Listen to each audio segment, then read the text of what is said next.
La plage de fonctionnement du démarrage à distance est d'environ 60 mètres. Pour que le démarrage à distance puisse fonctionner, la boîte de vitesse doit être engagée à la position de stationnement, le contacteur d'allumage doit être sur off et toutes les portières doivent être fermées et verrouillées. Certaines lois locales ou provinciales pourraient limiter ou interdire l'utilisation d'un démarreur à distance, ou encore exiger que le véhicule soit visible par la personne utilisant le démarrage à distance. Consultez la réglementation locale. Pour démarrer le véhicule à distance, appuyez sur le bouton de verrouillage de la télécommande.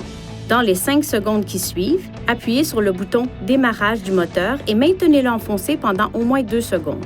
Le moteur se met en marche, les feux de stationnement s'allument et le système de chauffage et climatisation automatique commence à réchauffer ou à refroidir le véhicule en fonction de la température extérieure, de la température dans le véhicule et du dernier mode utilisé.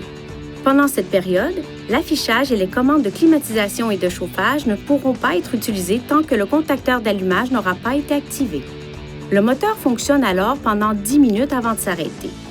Pour prolonger de 10 minutes la période de fonctionnement du moteur, appuyez sur le bouton de verrouillage de la télécommande, puis appuyez sur le bouton « Démarrage du moteur » et maintenez-le enfoncé pendant au moins 2 secondes. Le temps de fonctionnement est calculé comme suit. La première période de 10 minutes commence lorsque la fonction de démarrage à distance est exécutée. La période additionnelle de 10 minutes commence immédiatement après que la fonction de démarrage à distance est exécutée une seconde fois.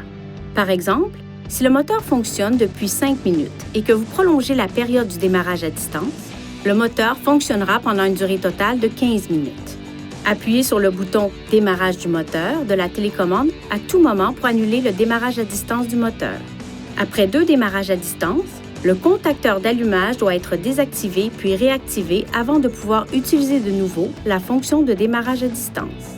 Pour conduire le véhicule après avoir utilisé le démarrage à distance, enfoncez la pédale de frein et appuyez sur le contacteur d'allumage.